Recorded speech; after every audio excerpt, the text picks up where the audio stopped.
الحمد للہ رب العالمین والصلاة والسلام علی سید الانبیاء والمرسلین اما بعد فاعوذ باللہ من الشیطان الرجیم بسم اللہ الرحمن الرحیم قال اللہ تبارک و تعالی فی الکلامہ المجید والفرقان الحمید حامیم والکتاب المبین انا انزلناہ فی لیلۃ مبارکہ صدق اللہ مولانا العظیم۔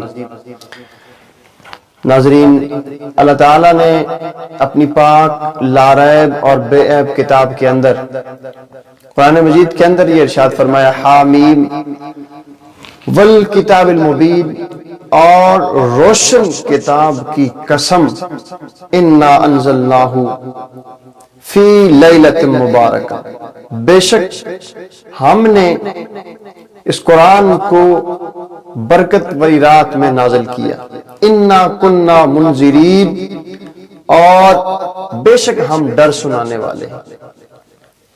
یہ جو آیت مقدسہ ہے سورۃ دخان کی، یہ 2-3 آیت مقدسہ جو ہیں، ان کے اندر اللہ تعالیٰ نے 2 مقدس راتوں کی طرف اشارہ کیا ہے۔ مفسرین کرام نے فرمایا یا تو اس سے مراد لیلۃ القدر کی رات ہے، یا پھر اس سے مراد 15 شعبان المعظم یعنی شب برات ہے۔ جیسا کہ بہت سارے مفسرین کرام نے شب برات اس سے مراد لی۔ شب کے معنی ہوتے ہیں رات کے، اور برات جو ہے اس کا معنی ہے قطع تعلق کرنا، جیسے کسی چیز سے کٹ جانا، دور ہو جانا، کیونکہ یہ جو مہینہ ہے، اس مہینے کے اندر جو بالخصوص جو ہے 15 شعبان المعظم کی جو رات مقدسہ ہے، اس رات کے اندر اللہ خود جو ہے آسمان دنیا پر تجلی فرماتا ہے۔ جیسے ہی یہ رات شروع ہوتی ہے، اللہ اپنی شان کے مطابق آسمان دنیا پر تجلی فرماتا ہے، اور صبح ہونے تک، سورج طلوع ہونے تک، طلوع آفتاب تک یہ اعلان کرتا ہے کہ ہے کوئی بخشش مانگنے والا، اس کو بخش دیا جائے، ہے کوئی رزق طلب کرنے والا، اس کو رزق عطا کر دیا جائے، ہے کوئی مصیبت زدہ کہ جس کی مصیبت کو دور کر دیا جائے۔ یہ بڑی برکت والی رات ہے، کیونکہ اس رات کے اندر مسلمان اللہ کے حضور توبہ کرتے ہیں، رب کی بارگاہ میں توبہ استغفار کرتے ہیں، گناہوں سے وہ اس طرح پاک ہو جاتے ہیں جیسے ابھی ان کی ماں نے جنم دیا ہے۔ مسلمان اس رات میں بالخصوص رب کے حضور گناہوں سے توبہ کرتے ہیں۔ تو حدیث مقدسہ میں 20 رات کے بڑے فضائل آئے ہیں۔ جلیل القدر تابعی حضرت عطا بن یسار رضی اللہ تعالیٰ عنہ آپ فرماتے ہیں کہ لیلۃ القدر جو ہے، اس کے بعد سب سے افضل ترین رات جو ہے وہ 15 شعبان المعظم کی رات ہے، یعنی شب برات ہے۔ یہ سب سے افضل رات ہے۔ اور پھر فرماتے ہیں کہ اللہ تعالیٰ نے انسانوں کو 2 عیدیں عطا فرمائیں، عید الفطر اور عید الاضحیٰ۔ فرشتوں کی 2 عیدیں بھی فرشتوں کو عطا فرمائیں۔ فرشتوں کی 2 عیدیں کون سی ہیں؟ فرمایا کہ ایک جو ہے فرشتوں کی ایک عید لیلۃ القدر ہے، اور دوسری عید فرشتوں کی جو ہے وہ شب برات ہے۔ یہ بڑی برکت والی رات ہے، اور بالخصوص حدیث پاک میں نبی اکرم صلی اللہ علیہ وسلم نے فرمایا، سیدہ کائنات سیدہ طیبہ طاہرہ سیدہ عائشہ صدیقہ رضی اللہ تعالی عنہ آپ سے روایت ہے، فرماتی ہیں کہ ایک دن میں نے نبی پاک تاجدار مدینہ صلی اللہ علیہ وسلم کو اپنے بستر پر نہ پایا، تو میں آپ کی تلاش میں نکل پڑی، یہاں تک کہ میں نے آپ کو جنت البقیع میں دیکھا۔ تو جب جنت البقیع میں پہنچی تو امام الانبیاء صلی اللہ علیہ وسلم نے جب مجھے دیکھا تو آپ نے فرمایا، عائشہ آپ کیا سمجھی کہ میں انصاف کرنے والا نہیں ہوں؟ تو سیدہ عائشہ فرماتی کہ میرے ذہن میں یہ تھا کہ آپ میرے بستر سے اٹھ کر میرے حجرے سے نکل کر کسی دوسری روضہ محترمہ کے حجرے میں تشریف لے گئے۔ تو اس وقت نبی پاک صلی اللہ علیہ وسلم نے فرمایا، عائشہ یہ 15 شعبان المعظم کی جو رات ہے، اس رات میں اللہ آسمان دنیا پر تجلی فرماتا ہے اپنی شان کے مطابق، اور پھر اس رات کے اندر قبیلہ بنو کلب کی بکریوں کے بالوں کی تعداد سے زیادہ اللہ جہنم سے گناہگاروں کو نکال کر جنت عطا فرماتا ہے۔ اس جو حدیث مقدسہ ہے اس کے الفاظ پر غور کیجئے کہ قبیلہ بنو کلب جو تھا اس کی بکریوں کی تعداد بے شمار تھی، اور پھر ایک بکری کے بال جو ہیں وہ نہیں گنے جا سکتے، لیکن حدیث مقدسہ میں یہ فرمایا گیا کہ اس قبیلے کی جتنی بکریاں تھیں ان بکریوں کے بالوں کی تعداد سے زیادہ اللہ جہنم سے لوگوں کو نکال کے جنت عطا فرماتا ہے۔ سبحان اللہ، کتنی رب کی بڑی قدرت ہے، کتنا بڑا فضل ہے اور کتنی بڑی شان ہے۔ اور پھر یہ جو رات مقدسہ ہے اس کے اندر جہاں اللہ تعالیٰ نے بے شمار فضائل و برکات رکھے ہیں، اس کے ساتھ ساتھ امام الانبیاء صلی اللہ علیہ وسلم نے فرمایا 4 راتیں ایسی ہیں کہ جن میں اللہ تعالیٰ بھلائیوں کے دروازے کھول دیتا ہے۔ نمبر 1 عید الفطر کی رات، نمبر 2 عید الاضحیٰ کی رات، اور اس کے بعد 15 شعبان المعظم کی رات یعنی شب برات جس کو ہم کہتے ہیں، اور پھر اس کے بعد عرفہ کی رات اذان فجر تک۔ یہ 4 راتیں ایسی ہیں اللہ ان میں جو ہے رحمت کے دروازے، بھلائیوں کے دروازے کھول دیتا ہے۔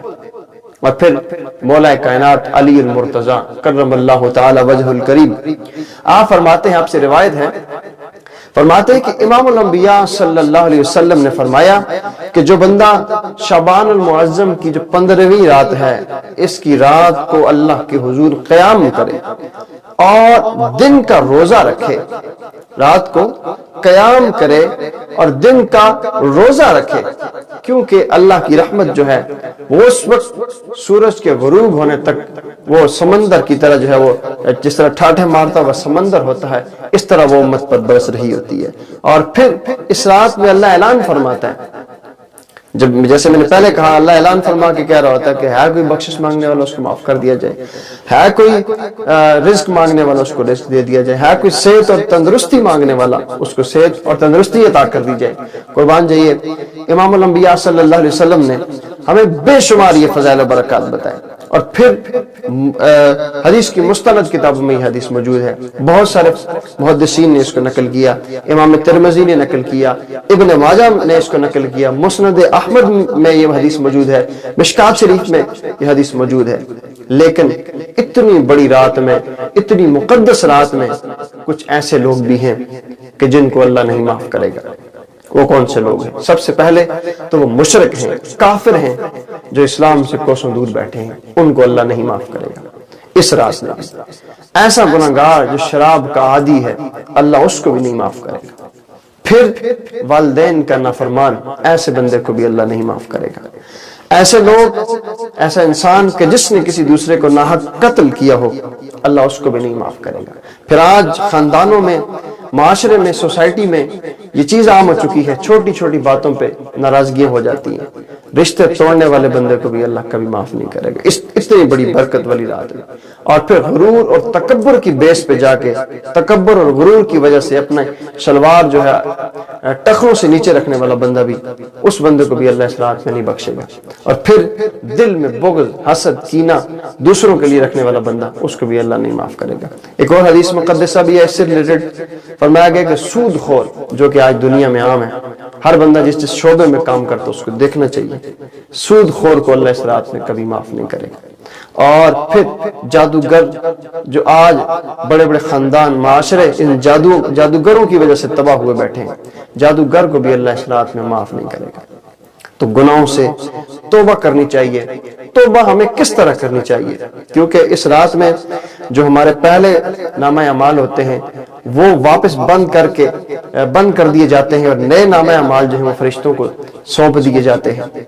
پھر توبہ ہمیں کس انداز میں کرنی چاہیے؟ حضرت معاذ بن جبل رضی اللہ تعالیٰ عنہ صحابی رسول ہیں، آپ نے عرض کی یا رسول اللہ کہ توبۃ النصوح کس کو کہتے ہیں؟ پکی سچی توبہ کس کو کہتے ہیں؟ نبی پاک صلی اللہ علیہ وسلم نے فرمایا، اے معاذ، سچی توبہ یہ ہے کہ انسان اپنے گناہ پر سخت نادم و شرمسار ہو جائے، شرمندہ ہو جائے، پھر دوبارہ وہ گناہ نہ کرے۔ کیونکہ حدیث مقدسہ ہے التائب من الذنب کمن لا ذنب لہ، گناہ سے توبہ کرنے والا ایسا ہے کہ جیسے اس نے گناہ کیا ہی نہیں۔ اور پھر انسان جب توبہ کرے رب کے حضور تو رب کی بارگاہ میں روئے، گڑ گڑائے، رونے والی شکل صورت اختیار کرے، رب کے حضور اس طرح انداز سے معافی مانگے۔ حضور داتا گنج بخش علی حجویری رضی اللہ تعالیٰ عنہ، آپ کی بارگاہ میں عرض کی گئی کہ دعا کی قبولیت کس انداز میں ہوتی ہے؟ آپ نے فرمایا کہ اس انداز سے رب کے حضور ہاتھ پھیلاؤ کہ تمہیں رونا آ جائے، رونے والا جو ہے آنسو تمہاری آنکھ سے ٹپکیں۔ تو سائل نے پوچھا اگر ایسا نہ ہو تو آپ نے فرمایا اگر ایسا نہ ہو تو رونے والی شکل بنا لی جائے۔ تو پھر پوچھنے والے نے پوچھا اگر ایسا بھی نہ ہو سکے تو حضور داتا گنج بخش علی حجویری نے فرمایا اگر ایسا نہیں ہو سکتا، رو بھی نہیں سکتا، رونے والی شکل بھی نہیں بنا سکتا، تو پھر وہ بندہ اپنی قسمت پہ روئے۔ کیوں کہ اللہ کا خوف جو ہے یہ بہت بڑی دولت ہے، یہ بہت بڑی دولت ہے۔ اللہ کے جو نیک بندے ہیں، دوست ہیں، وہ اس چیز کو سمجھتے ہیں۔ کتنی بڑی دولت ہے۔ نبی پاک صلی اللہ علیہ وسلم نے فرمایا کہ اللہ کے خوف کی وجہ سے اگر کسی بندے کی آنکھ میں مکھی کے پر کے برابر بھی آنسو آ جاتا ہے، آنسو آنکھ سے بہتا نہیں ہے، ٹپکتا نہیں ہے، صرف چند حصے اس کا آنکھ کا تھوڑا سا مخصوص حصہ اس آنسو سے گلا ہو جائے، تر ہو جائے، اللہ اس بندے پر بھی جہنم کی آگ حرام کر دیتا ہے۔ تو پھر ہمیں چاہیے کہ ہم بھی اس رات میں توبہ کریں، رب کے حضور گڑ گڑائیں۔ شاعر نے کیا خوب کہا تھا، ہم تو مائل بکرم ہیں کوئی سائل ہی نہیں، راہ دکھلائیں کسے کوئی راہ رو منزل ہی نہیں۔ تو میں اس کے ساتھ ساتھ یہ بھی عرض کرتے چلوں کہ توبہ کا ایک نسخہ یہ بھی ہے کہ توبہ اس انداز میں کی جائے، کیونکہ گناہ بے شمار ہیں۔